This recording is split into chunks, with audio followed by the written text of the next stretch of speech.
তো আজকে হচ্ছে দুপুরে আমি একটা পালং শাকের রেসিপি দেখাচ্ছি। নর্মালি আমরা পালং শাককে চিংড়ি মাছ দিয়ে খেয়ে ফেলি, রান্না করে ফেলি। তো আজকে হচ্ছে আমি পালং শাকটাকে এভাবে একটু স্লাইস করে নিচ্ছি। এভাবে অনেকে স্লাইস করে খাই, হয়তো বা আমারটা আনকমন কিছু না, কমনই। তো নর্মাল ভাবে আমি এটাকে দেখাচ্ছি, এভাবে আমি কেটে নিলাম। আমি একটা যেহেতু ধুয়ে আমি পালং শাকটা কেটেছি, তো আমি একটা পাত্রে নিয়ে নিচ্ছি। তো পালং শাকগুলোকে আমি এই পাত্রে নিয়ে নিলাম, ধুয়ে পরিষ্কার করে। এখানে আমি চুপের বাটিতে 1 বাটি পরিমাণ মসুর ডালকে ভালো করে ধুয়ে পানি শুকিয়ে তারপর ভিজিয়ে রাখতেছি। ভিজিয়ে রাখলে হবে কি, ডালগুলো একদম নরম হবে আর তাড়াতাড়ি সিদ্ধ হবে, সেজন্য আমি এভাবে রাখলাম। আর এখানে একটা পাত্রে আমি প্রথমে সরিষার তেল দিয়ে দিলাম। তো এখানে আমি সরিষার তেল দিয়ে দিয়েছি, তারপর দিয়ে দিয়েছি একটু পেঁয়াজ কুচি। পেঁয়াজ কুচিটা আমি হালকা নেড়ে দিচ্ছি। তো এখানে আমি ডালগুলো দিয়ে দিচ্ছি।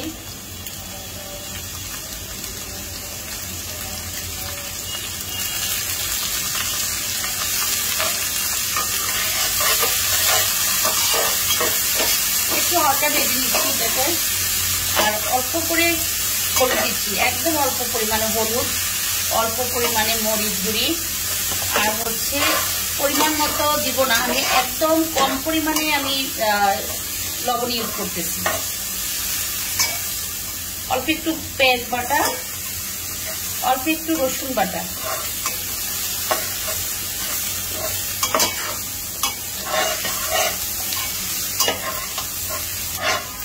অল্প একটু জিরে গুঁড়ি ইউজ করলাম। জিরে গুঁড়িটা একদম অপশনাল, যার ভালো লাগে তা ইউজ করতে পারেন। আর পরিমাণ মতো একটু পানি দিয়ে দিচ্ছি, শুধু ডালটা সিদ্ধ হওয়ার জন্য। ডালটা সিদ্ধ হবে এরকম একটু পানি ইউজ করেছি। তারপর আমি ঢাকনা দিয়ে ঢেকে দিচ্ছি।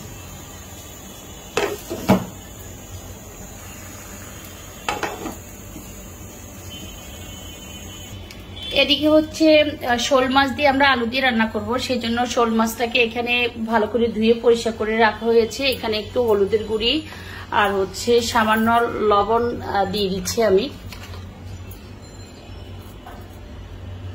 আর হচ্ছে পেঁয়াজ কুচি, পেঁয়াজ বাটা, রসুন বাটা, হলুদের গুঁড়ি, মরিচের গুঁড়ি, লবণ, জিরা বাটা, জিরা গুঁড়ি, আর হচ্ছে মরিচ, আর একটা বোম্বাই মরিচ রেখেছি আমি ডালের সাথে দেওয়ার জন্য। আমি আর একটু পরে দেখাবো যে ডালটা সিদ্ধ হওয়ার পর আমি কিভাবে দিচ্ছি শাক। তো এখানে ডালটা সিদ্ধ হয়ে গেছে। তো একদম ডাল ভালোভাবে সিদ্ধ হওয়ার পর আমি শাকটা ইউজ করতেছি, শাকের জন্য ইউজ করতেছি। ডাল সিদ্ধ হওয়ার পর শাক একদম সফট একটা শাক, যেটা হচ্ছে ডালের সাথে দেওয়ার সাথে সাথে সিদ্ধ হয়ে যাবে, যেহেতু আমার ডালটা একদম সিদ্ধ করা। এটা হচ্ছে আমার নানুর হাতের রেসিপি। আমার নানু মাঝে মাঝে এভাবে রান্না করতেন, আমার একটু একটু মনে পড়ে। তো সেই জন্য আমি আজকে শাকটা হচ্ছে কি, চিংড়ি মাছ ছাড়া পালং শাক এভাবে আর খাওয়া যায় না। তো মানে আমার মনে হচ্ছে যে এভাবেই বেস্ট। মাঝে মাঝে একটু অন্যরকম ভাবে রান্না করলে খেতেও ভালো লাগে, স্বাদটাও অন্যরকম হয়। এখানে হচ্ছে টমেটো, আলু এগুলা রাখা হয়েছে, আমি একটু হালকা ঢেকে দিলাম। এখানে হচ্ছে টমেটো আর আলু, এটা হচ্ছে আমি শোল মাছের সাথে দিব। আর এখানে হচ্ছে কিছু মরিচগুলো 4-5টা মরিচ, এগুলো আমি দিয়ে দিচ্ছি শাকের সাথে।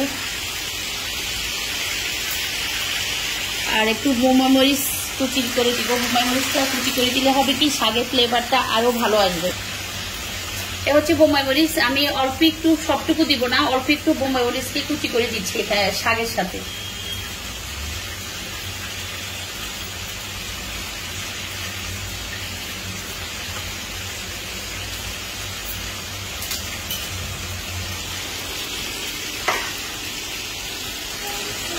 তো নেড়ে চেড়ে দিচ্ছি শাকটাকে। আমি শাকে একদম তেল কম দিয়ে শাক রান্না করতেছি, কারণ লাস্টে আমি বাগার দিয়ে দিব আবার।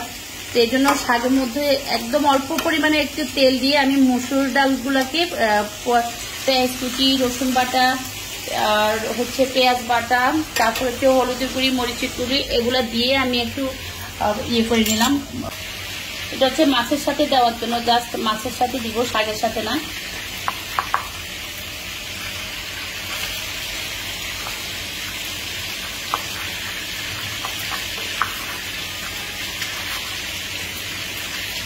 রমজান মাসে মাঝে মাঝে শাক খেতে ভালোই লাগে, কারণ প্রতিদিন মাছ মাছ আর হচ্ছে মাংস খেতে খেতে একঘেয়েমি চলে আসে। তার চেয়ে বরং ইফতারের পরে যারা ইফতার কম খায়, আমি তো ইফতার যেদিন একটু বাড়তি খাই সেদিন আর ভাত খাই না, তো যেদিন ভাত খাই সেদিন একটু ভর্তা, তারপরে হচ্ছে কোন একটা শাক হলে খেতে ইচ্ছে করে, যে টেবিলে আসলাম একটু শাক ছিল একটু ভর্তা ছিল, খেতে ভালো লাগে।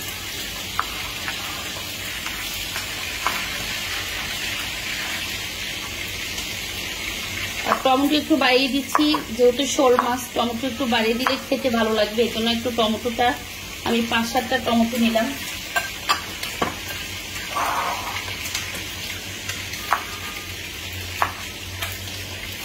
আর যারা টমেটো পছন্দ করে তাদের জন্য তো টমেটো দিলে কোনো প্রবলেম নাই, আমার বাসায় সবাই পছন্দ করে টমেটো। তো আমি টমেটোগুলো উঠিয়ে নিচ্ছি একটা বাটিতে।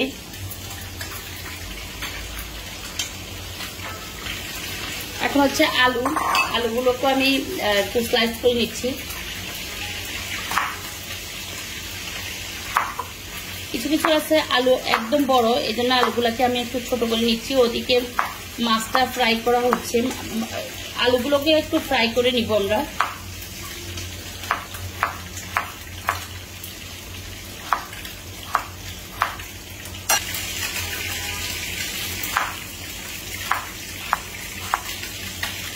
মাঝখান দিয়ে একটু ভাগ করে দিলাম, কিন্তু লম্বাতে দিলেও দেখতে ভালো লাগে। আমি একটা আলুকে এই যে এই পাশের আলুটাকে একটু লম্বাটে রাখলাম, আমার ওভাবে দিতে ভালো লাগে না, মনে যেন মাছটা মানে তরকারির সাথে মাছের সাথে ওভাবে আলু কাটলে যায় না, এভাবে লম্বাটে কাটলে একটু মনে দেখতে সুন্দর লাগে, অন্য কিছু না, মনে যেন দেখার চোখের দেখা ভালো লাগে। এই যে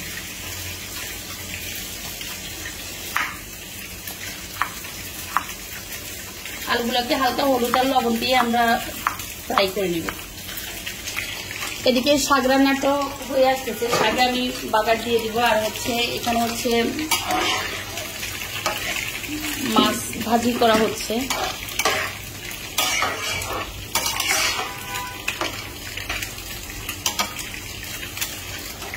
আর এটা হচ্ছে রসুনটা হচ্ছে শাকের সাথে আমি রসুনটাকে কুচিয়ে দিচ্ছি।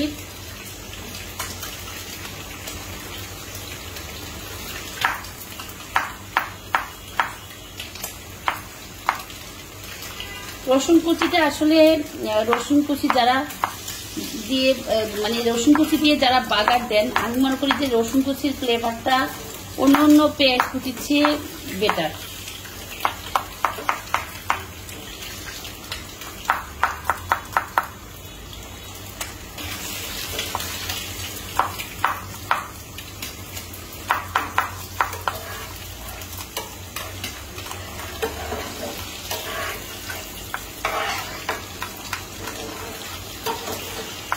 রসুনটাকে ভালো করে কুচিয়ে নিলাম শাকের সাথে বাগার দেওয়ার জন্য।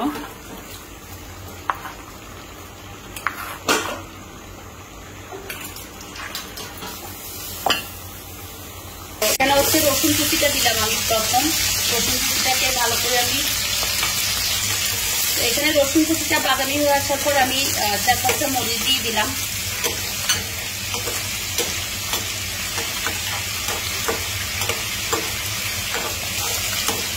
তারপরে দিয়ে দিচ্ছি পেঁয়াজ কুচি।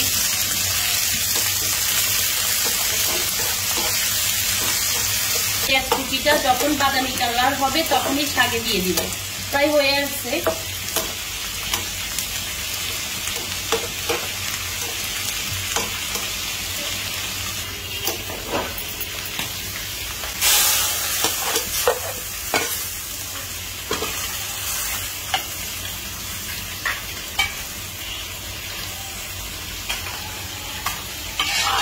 আমি বাগারটা দিয়ে দিলাম এখানে শাকে।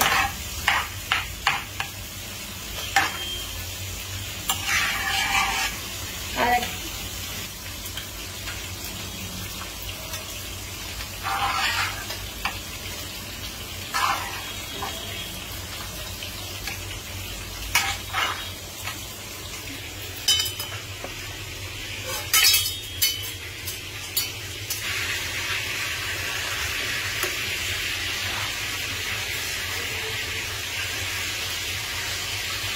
এদিকে হচ্ছে ওই যে শোল মাছটা ফ্রাই করা হয়েছে, আমি এখানে তেল দিয়ে দিচ্ছি ফ্রাই প্যানে। তেল দিয়ে তারপরে হচ্ছে আমি শোল মাছটা বসাচ্ছি, যেহেতু শোল মাছ ফ্রাই করা।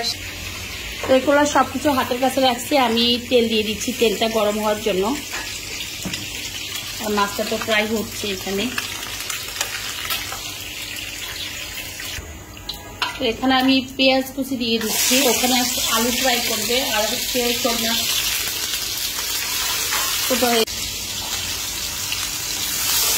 আমি নেড়ে দিচ্ছি। তাতে পেঁয়াজ কুচিটাকে ভালো করে নেড়ে আমি এখানে হচ্ছে লবণ অল্প করে লবণ দিলাম, যেহেতু বেশি লবণ লাগবে না। আর দিয়ে দিচ্ছি পেঁয়াজ বাটা, রসুন বাটা, মশলাটাকে ভালো করে কষিয়ে দিচ্ছি। আসলে মশলা কষালে হয় কি, মশলা যত ভালো করে কষাবেন, যে কোনো মাছ মাংস যেই রান্না করেন না কেন, মানে মশলার যে কাঁচা গন্ধটা, এই গন্ধটা থাকবে না।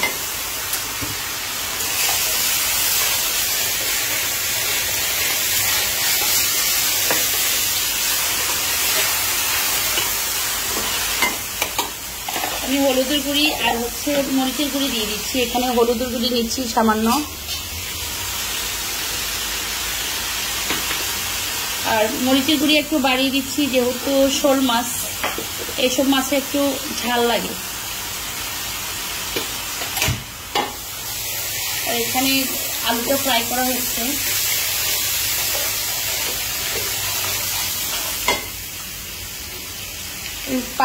পানি ইউজ করবো। এগুলোকে আমি এক পাশে রেখে দিই, তাতে হবে কি আমার হাতের পাশে বারবার বিরক্তকর যে জিনিসপত্র যখন হাতের পাশে থাকে তখন হাত নাড়তে কষ্ট হয়ে যায়। এখানে একটু মশলা থেকে পানি দিয়ে কষিয়ে নিচ্ছি।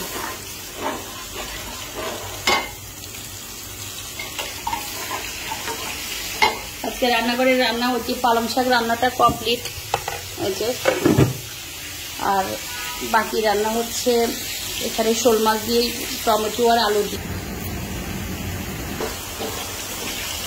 মাছগুলো দিয়ে আমি মশলার মধ্যে মাছগুলোকে দিয়ে ভালো করে কষিয়ে নিয়েছি। এখন হচ্ছে যেহেতু আলুটাকেও ফ্রাই করে নিয়েছি আমরা, সেক্ষেত্রে আলুগুলোকে আমি মাছের সাথে দিয়ে দিলাম, কারণ সবই প্রায় সিদ্ধ। এখন হচ্ছে পরিমাণ মতো একটু পানি দিয়ে বসিয়ে রাখবো অল্প আছে চুলার। তো আমি হচ্ছে যেহেতু ভালো করে কষিয়েছি, পানি দিয়ে দিই। আমি আরেকটু পানি দিচ্ছি যেহেতু আলু বসে যাবে। সবগুলো টমেটো দিয়ে দিলাম। আলু, টমেটো, মাছ সব দিয়ে আমি ঢেকে দিচ্ছি। নামানোর আগে আমি কাঁচামরিচ আর ধনিয়া পাতা দিব। হচ্ছে টমেটো, আলু, মাছ আর হচ্ছে কাঁচামরিচ সবকিছু দেওয়ার পর প্রায় পানিও শুকিয়ে আসছে, মাছটাও হয়ে গেছে। আমি ধনিয়া পাতাটা ইউজ করতেছি এখানে।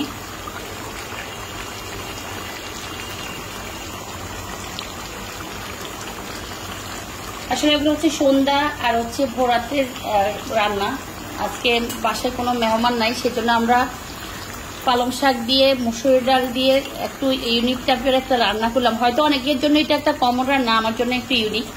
আর হচ্ছে এখানে হচ্ছে শোল মাছ, আলু আর টমেটো, কাঁচামরিচ, ধনিয়া পাতা দিয়ে আমি রাতের জন্য, সন্ধ্যা রাতের জন্য আর ভোর রাতের জন্য রান্না করেছি। আর জেসমিন হচ্ছে এখানে মুসুরি ডাল বাটতেছে, এটা হচ্ছে ইফতারের আগ মুহূর্তে পেঁয়াজু ভাজি করার জন্য। আর এই তো করে আমি শেয়ার করতেছি বাকি কি কি আমরা আজকে ইফতারে আর কি ছিল, বা যদি সময় হাতে থাকে। তো একদম আসরাজান দিয়ে দিয়েছে, আমার রুমের পুরো পর্দা ইয়ে করা আটকানো, বাইরে কিন্তু কালো আছে। তো দুপুরের রান্নাটা কমপ্লিট। দুপুরের রান্না কমপ্লিট করতে সন্ধ্যা আর ভোরাতের রান্নাটা কমপ্লিট করা হয়েছে। আর হচ্ছে ইফতারিটা ওরা বানিয়ে ফেলবে, আমি আর রান্না করে যাবো না, যেহেতু মেহমান নাই। আজকে আমি ফ্রি একটা টাইম পার করতেছি। তো এই যে সবাই নামাজ পড়বে বা আজান দিয়েছে, সব কিছুর জন্য প্রস্তুত হচ্ছে, আমিও নামাজ পড়বো। এই তো